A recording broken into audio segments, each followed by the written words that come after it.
Assalamualaikum warahmatullahi wabarakatuh. Kembali lagi di channel Sukatirang. Di kesempatan kali ini saya akan membawakan sebuah cerita yang berjudul Misteri Perawan Kubur. Sebelum cerita ini dimulai, jangan lupa untuk like, komen, dan subscribe channel ini, dan juga tekan lonceng notifikasinya agar kalian semua tidak ketinggalan cerita-cerita terbaru dari kami. Tentunya tak usah berlama-lama lagi, langsung saja kita masuk ke ceritanya. Sesuatu yang tak pernah berani ku minta darimu, tambahnya dengan nada muak dan malu pada dirinya sendiri. Belum juga kau menyadari situasi ketika itu, Lena. Kau berada di bawah pengaruh obat perangsang yang melebihi dosis. Ramandita berkata dengan marah. Bukan marah pada Magdalena, melainkan pada pemerkosa biadab yang tidak saja menodai, tetapi juga akhirnya menghancurkan rumah tangga yang sebelumnya begitu tentram dan bahagia. Aku dapat memahami reaksimu ketika itu, Magdalena. Kau iya, tetapi aku tidak. Lantaran masih dan senantiasa melekat dalam ingatanku. Bagaimana setelah pergi, aku lalu merayap ke tempat kau duduk terikat. Aku bukannya membantu melepaskan ikatanmu. Aku justru memohon agar kau tuntaskan birahiku yang masih bergejolak. Lalu tiba-tiba aku melihat sinar jijik di matamu. Saking ngeri melihatnya, aku pun lantas tersadar. Ramandita mengatup kelopak matanya rapat-rapat, lalu berbisik samar. Kau tidak ingin ke kamar mandi? Magdalena terperanjat sendiri. Ya Tuhan, mengapa kita membicarakan itu lagi? Ia mencoba tertawa, tetapi gagal. Kebahagiaan tadi telah digantikan oleh jiwa yang sakit. Tertatih-tatih ia turun dari tempat tidur. Tertatih-tatih pula ia berjalan lalu menghilang di kamar mandi. Ramandita pelan-pelan membuka kelopak matanya. Ia mengawasi pintu kamar mandi dengan mata tak berkedip. Sesaat ia mengeluh panjang. Kelopak matanya dikatupkan lagi. Dan pada saat itulah, dari sudut-sudut kelopak matanya menitik tetes-tetes air bening hangat, membasahi pipi. Ia goyangkan keras-keras kepalanya untuk membuang jauh-jauh impian buruk yang sudah lama berlalu namun seolah baru terjadi beberapa menit berselang. Kemudian ia bangkit, duduk terenyak di tempat tidur. Tiba-tiba matanya menangkap noda-noda bening keputih-putihan membasahi permukaan kain spray. Seketika ia tersadar bahwa ia harus melupakan masa lalu dan lebih mengutamakan masa sekarang. Masa di mana ia justru dihadapkan pada impian lain. Impian yang jauh lebih buruk dan harus dilenyapkan pula sebelum terlambat. Tanpa berpikir panjang, ia melompat turun lalu tergesa-gesa menyingkapkan kain spray. Baru saja tangannya menyentuh salah satu ujung spray itu. Di belakangnya sudah terdengar ucapan lembut. Biarlah aku yang melakukannya, Ramandita. Lalu tanpa menunggu reaksi, Magdalena bergerak cepat dan terampil melepaskan kain spray. Sambil lalu ia bertanya tanpa maksud apa-apa. Mengapa kau tiba-tiba ingin menukar spray, Rama? Ramandita terkesiap, menjawab tergagap. Aku, tidak ada salahnya bukan? Lagi pula sudah waktunya spray itu ditukar dengan yang lebih bersih. Magdalena berpaling, mengawasinya sesaat. Namun tanpa berkomentar apa-apa, spray digulungnya. Begitu pula sarung-sarung bantal. Ia mencari-cari dengan matanya. Lalu setelah membungkuk, ia temukan apa yang ia cari di kolong tempat tidur. Sebuah keranjang plastik diseretnya dari bawah kolong. Lalu spray dan sarung bantal dimasukkan ke dalam keranjang, di mana sudah ada tumpukan pakaian kotor Ramandita yang belum sempat dicuci. Ke keranjang itu juga kaos kakinya tadi dimasukkan. Lalu dengan tubuh telanjang ia berjalan keluar kamar tidur. Mau kau bawa kemana keranjang itu? Tanya Magdalena bingung sambil menguntit di belakang Ramandita. Kemana lagi? Ya, dimasukkan ke mesin cuci. Ini pekerjaan perempuan, ingat. Sahut Magdalena tersenyum. Ramandita berpikir cepat. Urusan sepele begitu dapat juga dikerjakan laki-laki, katanya. Kau pergilah ke dapur, aku sudah lapar. Berkata begitu, keranjang di tangan Magdalena disambarnya terus berjalan menuju mesin cuci yang ditempatkan tak jauh dari dapur. Magdalena membiarkan saja, lalu tiba-tiba tertawa berderai-derai. Tentu saja Ramandita membalik tubuh, lalu bertanya heran. Ada yang lucu? Sambil memegangi perut, Magdalena bertanya menyindir. Apakah belakangan ini kau selalu berbugil saja di rumah, Rama? Terperanjatlah Ramandita. Ia lupa mengenakan pakaian sewaktu tadi ia diikuti Magdalena meninggalkan tempat tidur. Melirik sekilas ke bawah, Ramandita cepat menurunkan kedua tangannya, sehingga keranjang berisi tumpukan kain kotor seketika menutup bagian terlarang di bagian pinggangnya. Lalu dengan wajah memerah, ia membalikkan tubuh dan berjalan santai menuju mesin cuci. Di belakangnya, Magdalena mendengus. Pantatmu masih kelihatan. Peduli amat, gerutu Ramandita keki. Tak ada orang lain ini. Lalu keranjang diletakkan di meja dekat mesin cuci. Tak peduli tubuhnya sama sekali tidak lagi terlindung. Kalem-kalem saja ia masukkan kain-kain kotor sepotong demi sepotong ke mesin cuci. Setelah lebih dulu mesin cuci itu dioperasikan. Tak ada orang. Lalu aku ini apa? Magdalena nyeletuk sendirian. Perempuan yang hidup di dapur, teriak Ramandita. Apa kau tak dengar perutku sudah keroncongan, Lena? Magdalena menggelengkan kepala, tersenyum-senyum, lalu menyelinap ke dapur dan sibuklah ia bekerja. Ramandita menunggu sejenak. Ketika ia lihat Magdalena berdiri membelakangi, cepat-cepat ia menyambar spray yang sengaja ia sisakan di dalam keranjang. Cepat-cepat pula ia berjingkat pergi ke kamar tidur terdekat, yakni kamar tidur pembantu, yang sudah lama kosong karena Ramandita lebih suka sendirian di rumah semenjak Magdalena meninggalkannya. Spray dilemparkan begitu saja ke dalam. Pintu kemudian ditutup rapat. Lantas kembali lagi ke mesin cuci. Pura-pura sibuk melihat lewat kaca pengintai mesin cuci. Ia nyeletuk keras. Mau buatkan kopi, Lena? Gulanya jangan terlalu banyak.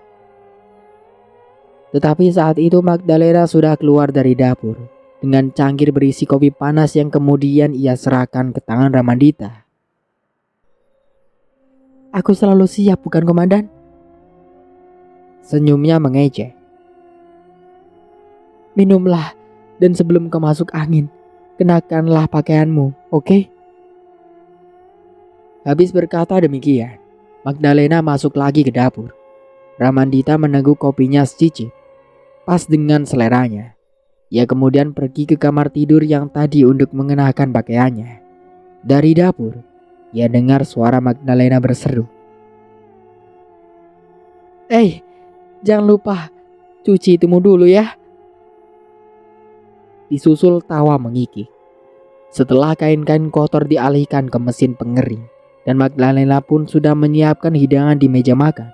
Mereka bersantap makan dengan riang gembira, sambil sesekali bercubit-cubitan. Barulah setelah mereka selesai makan, Magdalena sekoyong-koyong bertanya dengan suara dan wajah serius.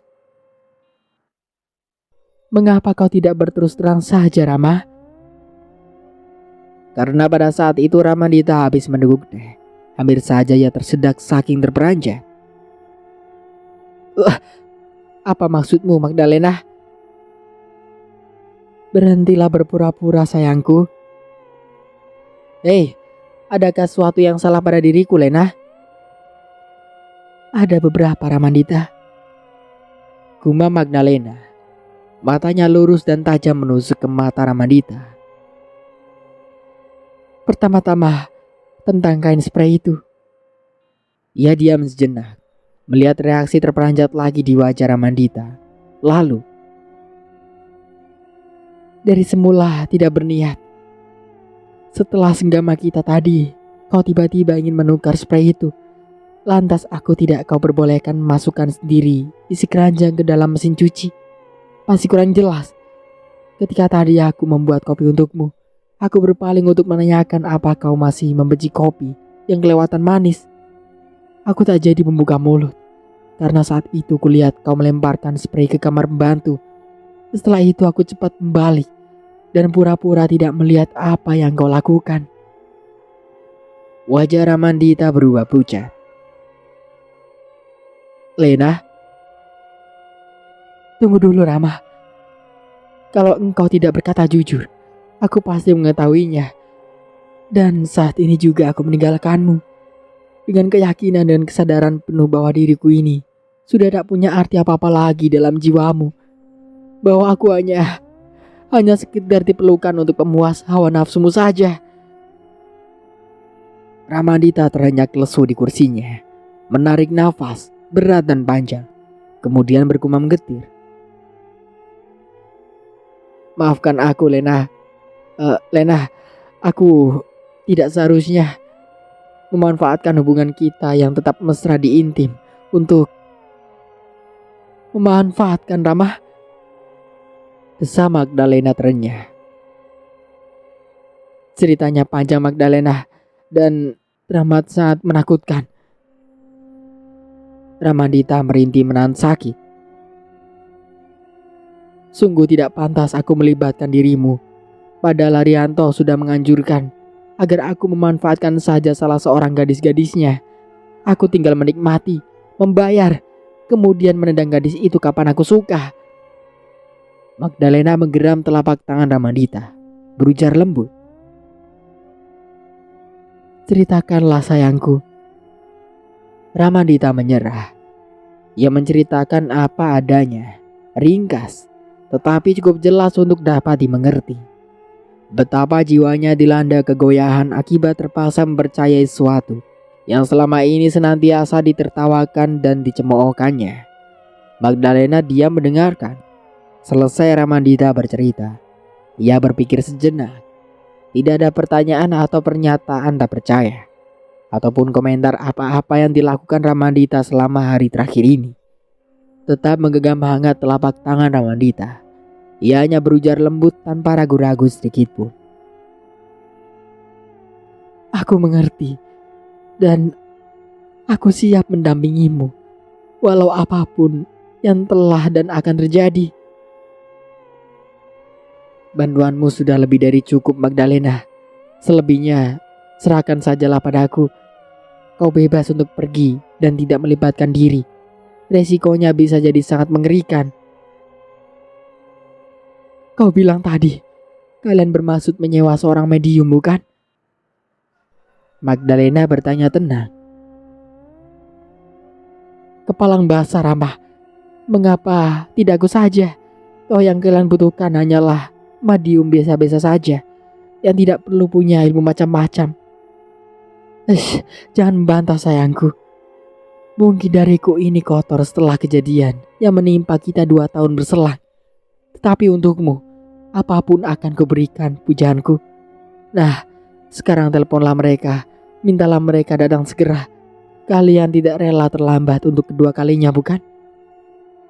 Tidak ada lagi waktu untuk berbantah. Dan Ramandita beranjak menuju meja telepon. Dan sibuklah orang-orang yang di rumah itu. Yang mula-mula sibuk, bila itu bisa disebut kesibukan, adalah Ki Juhairi.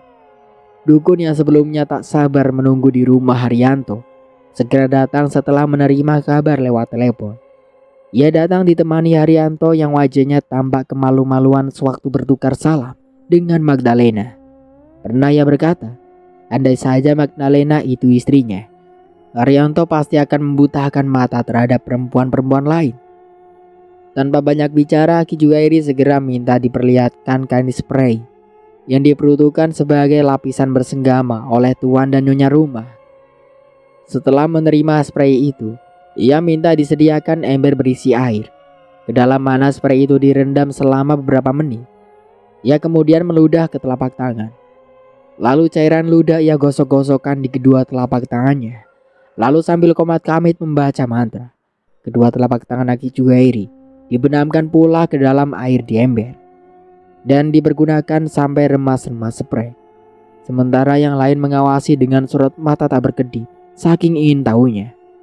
Aki Jugairi pelan-pelan mengangkat kain spray yang basah kuyup dari dalam ember.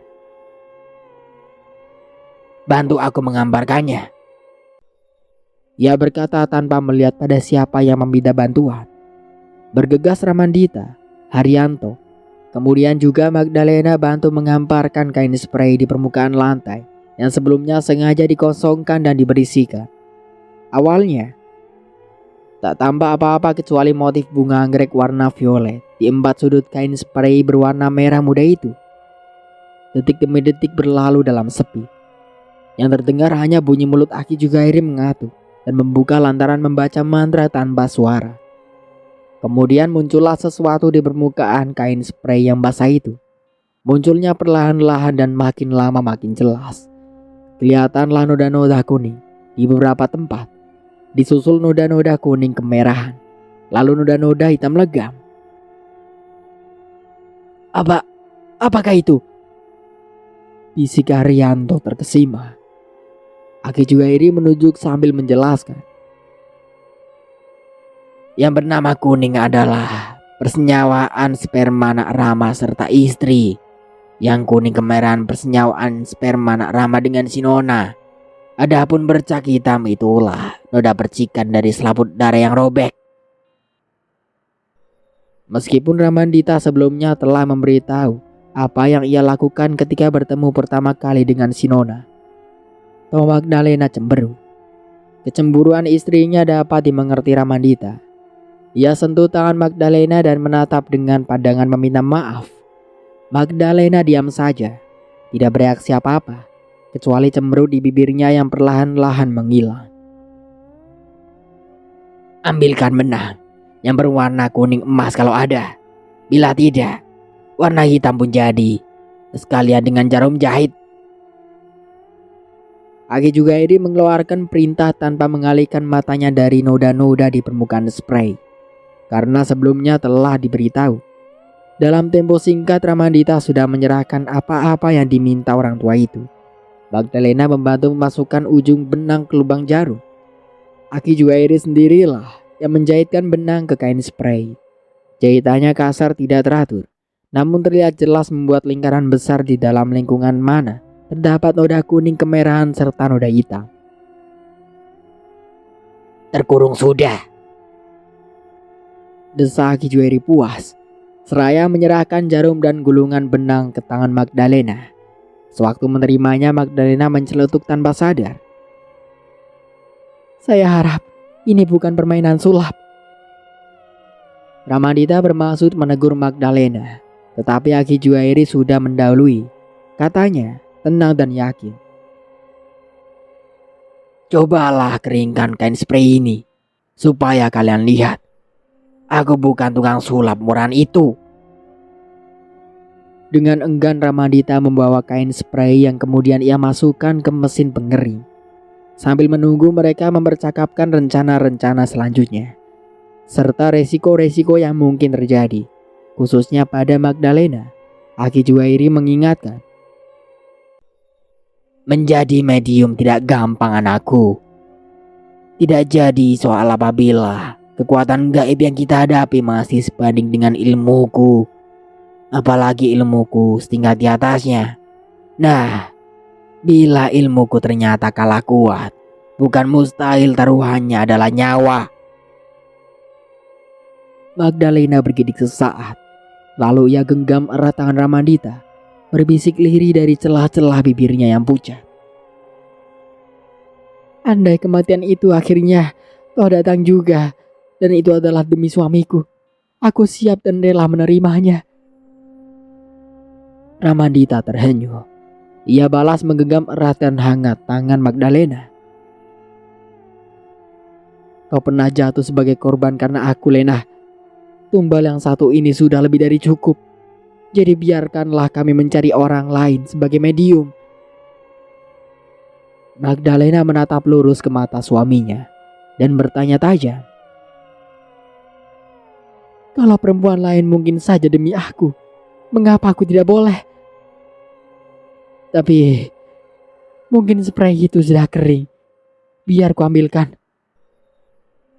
Gumam Magdalena mengabaikan keberatan suaminya. Ia kemudian pergi dan kembali lagi dengan kain spray yang sudah kering. Ketika diambarkan, yang tertinggal hanyalah jahitan yang melingkari benang kuning. Noda-noda ganjil itu tidak tampak sedikit pun, walau hanya bekas-bekasan saja.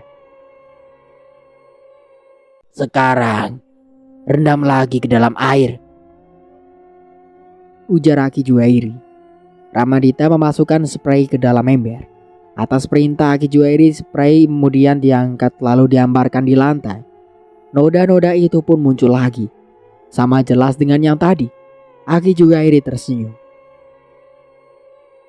Kalian boleh mengulangnya sesering kalian mau. Rendam, keringkan, rendam lagi. Dan yang akan kalian lihat tetap sama. Kecuali bila jahitan benang yang sudah dimantrai, yang kucabut seluruhnya. Bagaimana? Ramadita ragu-ragu. Begitu pula Magdalena. Haryanto tidak. Sembari mengawasi dengan pandangan menegur pada suami istri sahabatnya, ia berkata tegas. Kami sudah puas, Ki. Lagi pula, kita lebih baik mengerjakan apa-apa yang mesti dilakukan, bukan? Kalimat terakhir ia tujukan pada Ramadita yang mengangguk lalu pergi ke meja telepon. Pada sehelai di mejanya tertulis beberapa nomor telepon.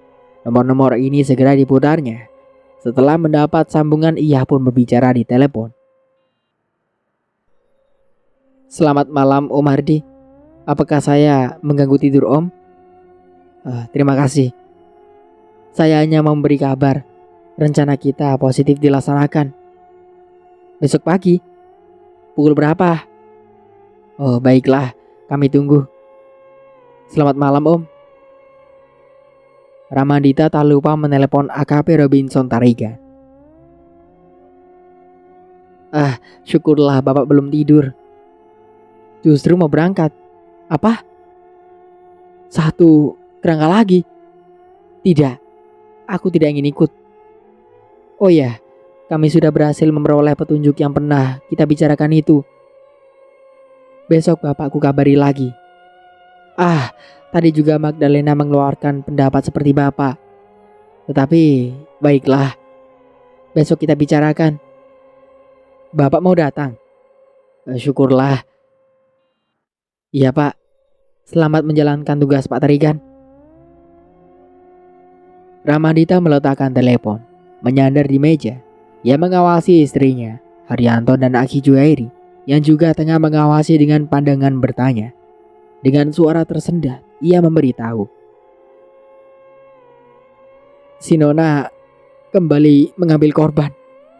Pak Tarigan bilang, kerangka korban ditemukan dalam sebuah mobil yang diparkir di tempat sepi sekitar Pantai Ancol. Aki Juwairi mengumpat marah. Makhluk jahat terkutuk. Sepanjang sisa malam itu Ramadita ia dapat terpejam. Demikian pula Magdalena. Suatu saat, Ramadita bergumam cemas. Lebih baik tidak mengambil resiko, Lena.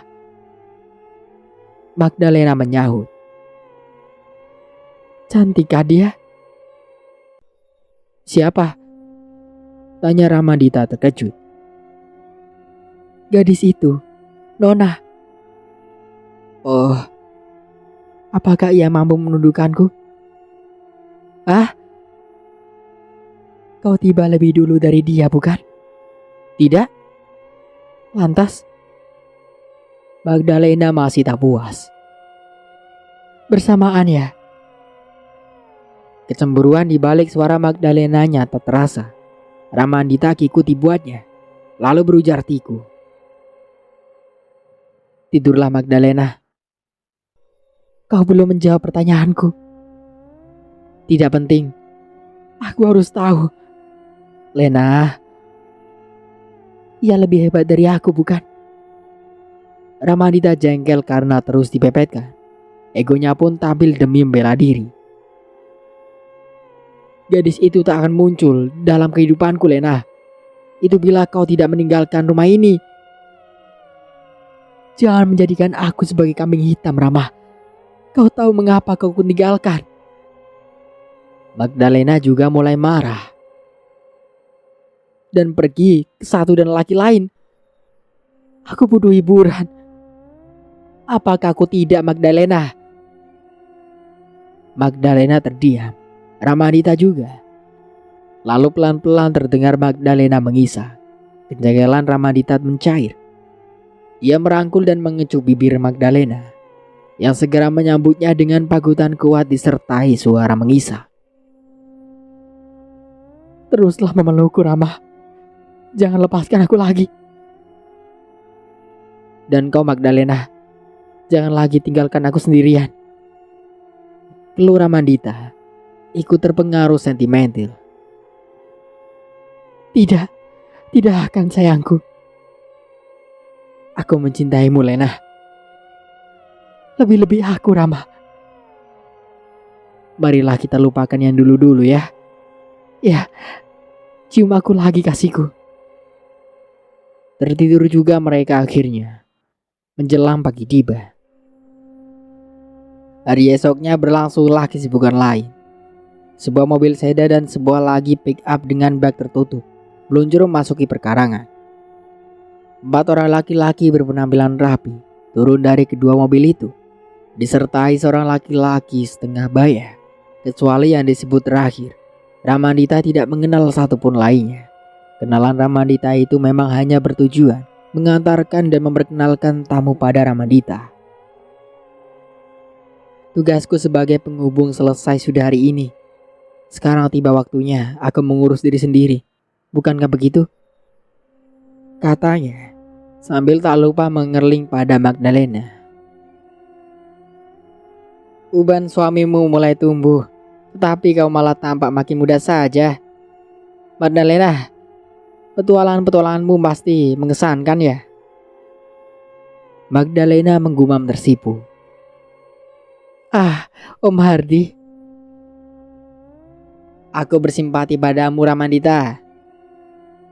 Orang itu berkata lagi. Tetapi maaf, urusanmu hari ini buatku terlalu muskil.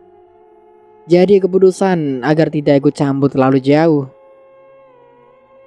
Tak apa, Om Hardi. Nah, selamat tinggal dan selamat berburu hantu. Orang itu tertawa misterius, masuk ke mobilnya. Kembali ia berjalan ke jalan raya.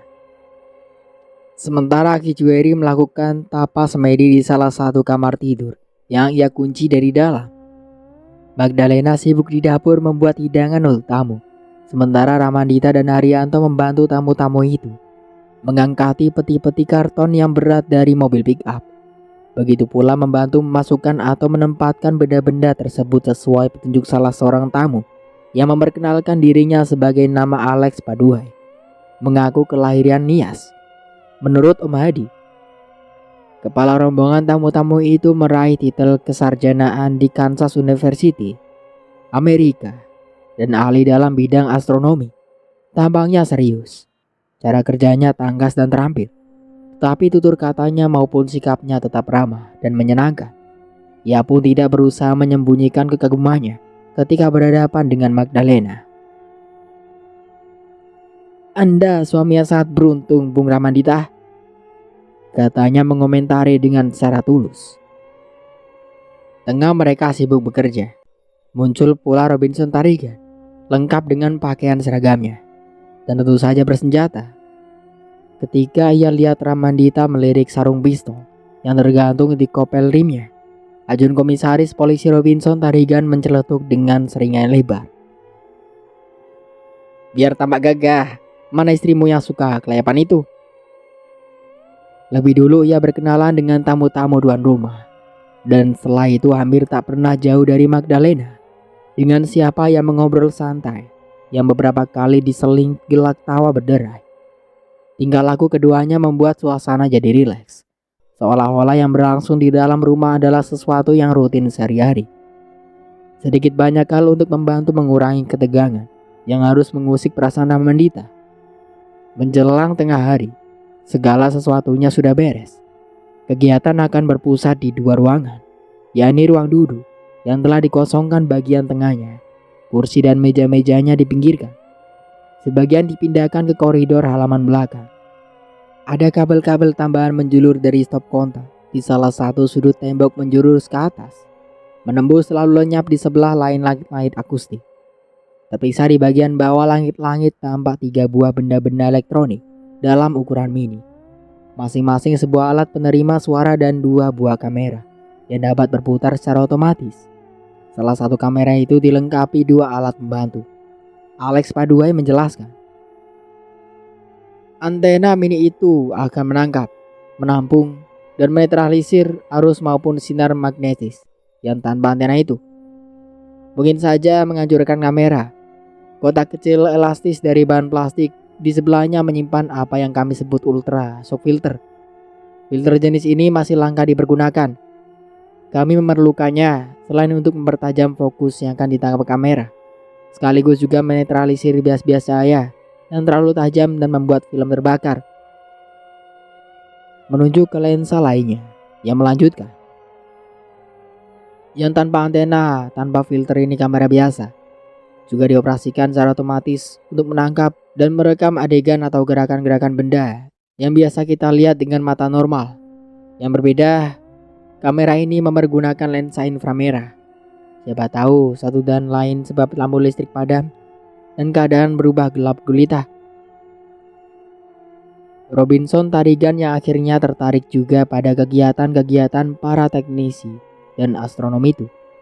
Kemudian ikut ke kamar pembantu untuk melihat apakah segala sesuatu berjalan lancar. 2 orang teknisi di dalam kamar itu duduk menghadap 2 buah televisi closed curtain. Di bekas tempat tidur pembantu juga terlihat sebuah video recorder dan sebuah tape recorder. Dua-duanya berukuran besar dengan pita berkapasitas maksimum 1000 watt. Dengan kapasitas itu, kita tak usah kalang kabut mengganti pita sehingga tak ada kemungkinan rekaman terputus-putus. Cukup untuk kebutuhan selama lebih kurang 20 jam non-stop. Mudah-mudahan saja kita tak perlu bekerja setelah itu, ujar Alex Paduai tersenyum segar. Hebat. Robinson mendecakkan lidah. Buat apa kalian bersusah payah membeli peralatan yang serba mahal ini? Sehari-harinya untuk mengamati aktivitas bintang-bintang dalam tingkat rendah tentu saja, yang di luar kemampuan kami, dapat kami peroleh lewat komunikasi terus-menerus dengan peneropong bintang Baska di daerah Lembang, Bandung. Cuma itu? Nah, kami juga sesekali ikut mendeteksi gejala-gejala gempa di permukaan bumi dan beruntung mencapai sukses merekam gerhana matahari. Begitu pula merekam peluncuran komet Halley yang menakjubkan itu. Data maupun rekaman lengkapnya sebagian sudah disiarkan di berbagai media massa. Sebagian lagi yang sifatnya intern kami simpan di lemari arsip dan juga pada file-file komputer. Bila Pak Komandan berminat, kapan saja Anda boleh melihat-lihat hasil pekerjaan kami di kantor. Robinson Tarigan mengangkat pundak sambil mengeluh. Kita sedang berburu yang lebih hebat kukira. Alex Paduai tersenyum. Katanya, berbicara soal hantu, baru kali inilah kami mendapat informasi yang benar-benar lain dari yang lain. Beberapa rekan pernah mencoba menelusuri ke berbagai daerah, walau boleh dibilang tanpa hasil yang memuaskan. Beberapa di antaranya ada juga yang terekam, namun sangat terbatas dan sulit dianalisis. Begitupun, kami tak pernah putus asa. Maka, sewaktu salah seorang rekan memberitahu kasus Pak Ramandita, kami langsung menaruh minat. Begitulah, kami menginstruksi untuk membantu sekuat tenaga dan sesegera mungkin, dengan harapan tentu saja hantu itu benar-benar ada dan kami sukses merekam penampakannya. Kalian harus,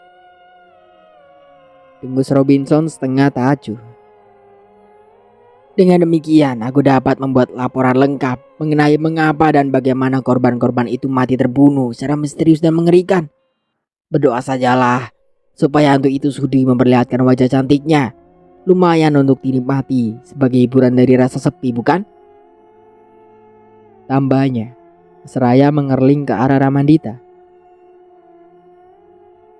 Dan kalau ia benar-benar muncul, Komandan? Ramandita menyeringai dengan sorot mata menantang. Ya, barangkali saja ia mau disuruh membuat sangkir kopi untuk mengurangi memeti benak ini, jawab komandan. Disusul tawa Mbak Kria yang mendengarkan mau tidak mau ikut terpengaruh lalu tertawa bersama-sama. Yang pasti, ia takkan lolos lagi dari tanganku. Terdengar ucapan keras di belakang mereka. Agi Juwairi lah yang berkata itu. Bila segala sesuatunya sudah siap, marilah kita mulai sekarang juga. Ramandita bergumam heran. Hari masih siang, Ki. Tidakkah kita menunggu sampai tengah malam nanti? Tak usah. Yang kita hadapi bukan hantu biasa. Ingat, pertama kali kau bertemu dengan gadis itu, Nak Rama, kau sendiri bilang sedikit pun gadis itu tidak terpengaruh pada sinar matahari yang menerpa tubuhnya. Kalau hantu biasa, pasti sudah kocar-kacir. Kukira yang terpantas buatku adalah tetap di ruangan sempit ini. Hitung-hitung nonton film televisi secara cuma-cuma. Ajun Komisaris Polisi Robinson Tarigan berujar kalem. Agi Juwairi membalas sama kalemnya. Tambahan satu orang memang sering-sering malah merepotkan. Tentu saja sang Ajun Komisaris menggemeretakkan gigi. Tetapi kemudian ia tertawa, membahak, balau sedikit sumbang. Agi Juwairi kemudian mengajak Ramandita dan Haryanto ke ruang tengah, di mana Magdalena sudah menunggu dengan wajah tabah meski sinar matanya jelas kelihatan tegang.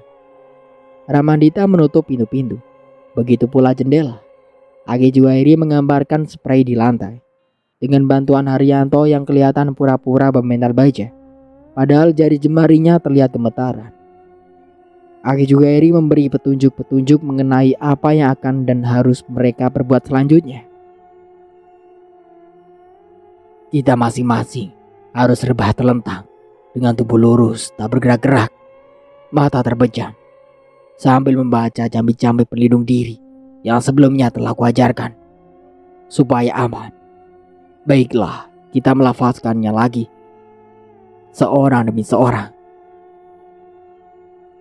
Haryanto melafalkan dengan benar kata demi kata, meski sesekali tersendat gugup.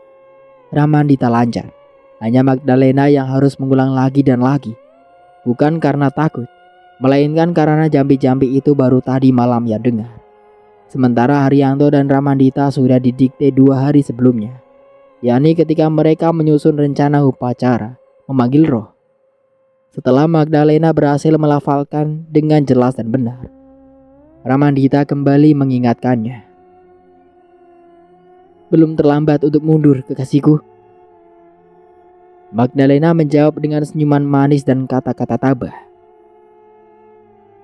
Sepasang kekasih wajib saling mendampingi dan melindungi, bukan? Agi Juwairi mendayam halus, lalu menunjuk permukaan spray, memberitahu di sebelah mana masing-masing mereka rebah. Bagaimana pula posisi dan perpaduan kaki nantinya. Posisi rebah kita akan membentuk 4 mata angin, katanya. Haryanto nyeletuk tertahan. Betul, tetapi kalian pasti pernah melihat 4 mata angin tambahan itu selalu dibentuk lebih pendek dari 4 mata angin utama. Nah, yang 4 lagi itu akan terbentuk sendiri dan sudut-sudut pertemuan sisi-sisi telapak kaki kita. Mari kita lihat. Mereka pun berbaring terlentang sesuai penunjuk Agi Juwairi. Setiap pasang kaki dirapatkan sendiri-sendiri, lalu masing-masing sisi luar telapak kaki yang seorang disentuhkan ke sisi telapak kaki yang lainnya. Bila dilihat dari atas, Agi Juwairi menerangkan, posisi kita saat ini sudah membentuk 8 penjuru mata angin. Orang tua itu benar. Robinson mengumpat pendek di kamar pembantu, sambil matanya awas memperhatikan setiap adegan yang berlangsung di layar kedua televisi. Suara-suara di ruang duduk pun terdengar cukup jelas. Bahkan juga napas-napas Haryanto yang keras memburu sewaktu-waktu Juwairi memutuskan mereka berempat siap memulai upacara. Pelan dan tersendat-sendat pada mulanya, untuk kemudian terdengar bunyi koor yang bergaung semakin keras dan nyata sewaktu keempat orang di ruang duduk membacakan jambi-jambi. Sesekali ditinggahi Aki Juwairi dengan kalimat-kalimat mantra untuk memanggil roh leluhurnya yang bernama dan bergelegar aneh, memohon bantuan mendatangkan roh yang dikehendaki. Di kamar pembantu yang juga tertutup, Robinson mulai duduk dan berdiri dengan tegang dan mata membelalak. Mulut terbuka tak mengeluarkan suara. Dan di luar rumah, 2 orang polisi berpakaian preman berjaga-jaga di depan pintu pagar masuk, siap menghalangi siapa saja yang ingin berkunjung atau menyelonong tanpa dikehendaki. Salah seorang dari mereka memegang sebuah pesat handy-talkie untuk mendengar atau melaporkan ke markas besar, yang seorang tiba-tiba bergumam lirih. Aneh. Apa? Tanya polisi satunya lagi. Matahari mestinya panas terik di siang bolong ini, tetapi kok hawa yang menyapu wajahku terasa dingin sejuk ya? Agaknya kau percaya semua omong kosong yang hanya pantas menakut-nakuti anak Badung itu. Aku masih malah merasa gerah. Mudah-mudahan saja ada penjual es sirup lewat di sini. Juga penjual mie bakso? Ya, juga penjual mie bakso. Kawannya mengangguk setuju. Di ruang duduk, meski sebelumnya mesin pendingin udara telah dimatikan Ramandita dan ruangan menjadi pengap dan menggerakkan, hawa dingin itu justru menyerang lebih tajam. Makin lama makin hebat sehingga Haryanto menggigil dengan gigi bergemeletukan. Tangan kirinya menggenggam semakin erat tangan kanan Ramandita yang juga mulai gemetar. Tangan-tangan Magdalena di sebelah lain lebih gemetar lagi. Hanya tangan Aki Juwairi saja yang tetap tenang dan diam. Melalui tangan kirinya ia salurkan usap hangat untuk membantu Magdalena yang sempat mengeluh karena tak kuat menahan sebuah hawa yang semakin ingin membeku. Lalu sesuatu ketika Ramandita merasakan suatu getaran menyentak-nyentak di kedua telapak kakinya. Kaki-kaki lainnya yang menempel membentuk sekimbat persis di lingkaran benang kuning emas juga merasakan getaran yang sama. Yang paling kuat merasakannya adalah Magdalena. Getaran menyentak-nyentak itu terasa mengujam-ujam, seperti menerobos masuk lewat kedua telapak kaki, terus merembet semakin naik dan naik. Disusul perasaan ganjil bahwa ia tidak lagi berpikir sesuai kehendaknya sendiri. Ada pikiran-pikiran lain muncul mengganggu, dan itu jelas bukan pikiran pribadi Magdalena. Pikiran asing itu bersarang lebih kuat dari pikiran asli, berusaha menguasai, lalu memperbudak semena-mena baik jalan pikiran maupun alam bawah sadar Magdalena. Lalu roh itu pun datang, kejam, dan buas tidak terkira. Kemunculan pertama roh penasaran didahului suara mengerang pendek bagai leher tercekik yang keluar dari celah-celah bibir Magdalena. Sesuatu dorongan gaib perlahan-lahan mengangkat tubuhnya, bangkit dari posisi rebah ke posisi duduk, tegak lurus. Dengan bibir menggurat tajam dan galak, serta mata berputar-putar liar mengawasi sekitar. Lalu terdengarlah desis kemarahan. Siapa yang berani-berani mengusik diriku dari tidur yang pulas, Aki Juwairi tidak mengenal suara itu, tetapi sadar apa yang ia dengar. Ramandita mengenalinya. Tahu yang ia dengar bukan suara asli Magdalena, melainkan suara si Nona. Tetap rebah tak bergerak dengan kelopak mata terkatup rapat. Mereka berdua berusaha menarik tangan Magdalena agar rebah kembali. Pertalian badani antar mereka berempat tidak boleh putus. Kalau tidak, pengaruh mantra-mantra akan terpecah belah, dan Aki Juwairi kemungkinan besar gagal menundukkan kekuatan jahat yang bersemayam di tubuh Magdalena. Merasakan tarikan kuat pada tangan kiri kanannya, Magdalena meruduk memperhatikan. tampak olehnya 3 sosok tubuh laki-laki rebah di sebelah kiri, kanan maupun di depannya. Manusia-manusia terkutuk. Boleh coba. Mari kita lihat siapa yang paling perkasa. Ia menggeram. Pada saat itu menggeram. Magdalena pun berjuang membetot lepas genggaman kuat di masing-masing telapak tangannya. Sekaligus ia juga berusaha menekuk lutut agar ujung kakinya terpisah dari pertautan 3 pasang kaki lelaki itu. Berusaha lolos dari lingkaran magis ciptaan Aki Juhairi di antara jahitan benang-benang kuning emas. Tetapi seperti komando, baik Aki Juhairi maupun Ramandita ngotot membetot ke arah berlawanan. Magdalena gagal memeloskan diri, namun tidak menyerah begitu saja. Tiba-tiba ia mengubah taktik, tertawa mengikik dan memandang lurus ke depan, ke Haryanto yang menggigil hebat saking ketakutan. Kau si brewok, bukankah kau ikut andil memanggilku supaya bangkit dari kubur? Ini aku datang untuk meremas-remas buah pelirmu. Awas saja. Perkataan awaslah itu ditekankan sedemikian rupa, seolah-olah ia sedang bersiap-siap melaksanakan ancamannya. Tak pelak lagi, Haryanto membuka kelopak mata seraya berteriak ngeri. Jangan! Secepat itu pula Haryanto bergerak melepaskan diri. Karena mantra ditujukan pada roh orang yang sudah mati, bukan pada roh orang yang masih hidup. Dengan sendirinya Haryanto mudah saja menghindar. Begitu tangannya terlepas dari genggaman Aki Juhairi maupun Ramandita, yang pada saat yang sama tengah memusat tenaga pada tangan-tangan mereka yang memegangi tangan Magdalena. Haryanto mencoba bangkit. Sayang persendian lututnya lemas bukan main. Hilang akal, Haryanto yang wajahnya memucat bagai kapas sewaktu melihat seringai dari bibir Magdalena, hanya mampu menjauh dengan beringsut-isut sampai masuk ke kolong meja kerja Ramandita. Merasa sedikit lebih aman, barulah Haryanto mampu menggerakkan sisa-sisa tenaganya untuk melindungi diri, yakni duduk merunggut di sudut tembok yang gelap.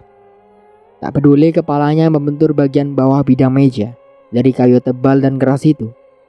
Usahanya untuk berteriak sia-sia saja, lantaran lidahnya makin keluh dan keluh saja. Sementara itu, di atas sambaran kain sprei yang lebar Magdalena tertawa meriki. Pertalian magis yang mengurungnya telah buyar begitu Haryanto menyeret diri ke kolong meja. Ia pun seketika beringsut menjauh, lalu duduk bersila dengan sikap santai sambil dari mulutnya terdengar suara si Nona. Ayo kita bermain sejenak. Ramandita sadar akan bahaya yang mengancam. Setelah melihat apa yang ia cari, Ramandita berujar membelas. Lena, aku Nona. Potong Magdalena. Masa lupa? Persetan, kau telah. Apa? Wajah Magdalena berubah garang. Sudah mengkhianatiku, masih juga kau menyebut setan. Kurang ajar, dirasakan. Dari mulutnya memancar sinar biru keputih-putihan, tajam menyilaukan. Ramandita cepat mengatupkan kelopak mata. Sinar menyilaukan itu lenyap, namun hantaman kuat dari sinar itu tahu-tahu sudah menerpa tubuhnya, mendorong mundur tersuruk-suruk, lalu tiba-tiba kakinya pun terkangkat. Tubuhnya melayang keras ke belakang mengempas di tembok, lantas jatuh tengkurap di lantai. Kesakitan. Magdalena tertawa terkekeh-kekeh. Tawanya berat dan rendah, namun pengaruhnya luar biasa. Karena mendadak semua benda apa saja di ruangan itu pada bergetar. Makin lama makin hebat. Botol-botol minuman di rak jatuh bergulingan, lalu terembas di lantai dengan suara hingar-bingar. Disusul jatuhnya benda-benda hias dari keramik, buku-buku tebal yang tersusun rapi, patung-patung ukir buatan Bali, yang semuanya tersimpan di rak lebar dan besar pada berjatuhan pula ke lantai. Salah satu buku tebal itu mendarat di kepala Ramandita yang sedang berusaha bangkit. Kepala Ramandita menegun, lalu tubuhnya kembali menengkurap di lantai, terkulai. Dan kau, manusia busuk yang berlagak jadi pahlawan penyelamat. Magdalena menyeringai ke arah Ki Jugairi yang kini sudah bangkit dan duduk bersila. Berhadapan langsung dengan Magdalena. Dengan kelopak mata yang terbejam rapat, mulut Komat Kamit membaca mantra. Telapak tangan terletak menangkup di masing-masing paha. Magdalena tersenyum manis dan berujar sama manisnya. Untuk sementara aku cukupkan dulu ceritanya sampai di sini. Saya Mang Dayun pamit undur diri. Kurang lebihnya mohon maaf. Wassalamualaikum warahmatullahi wabarakatuh.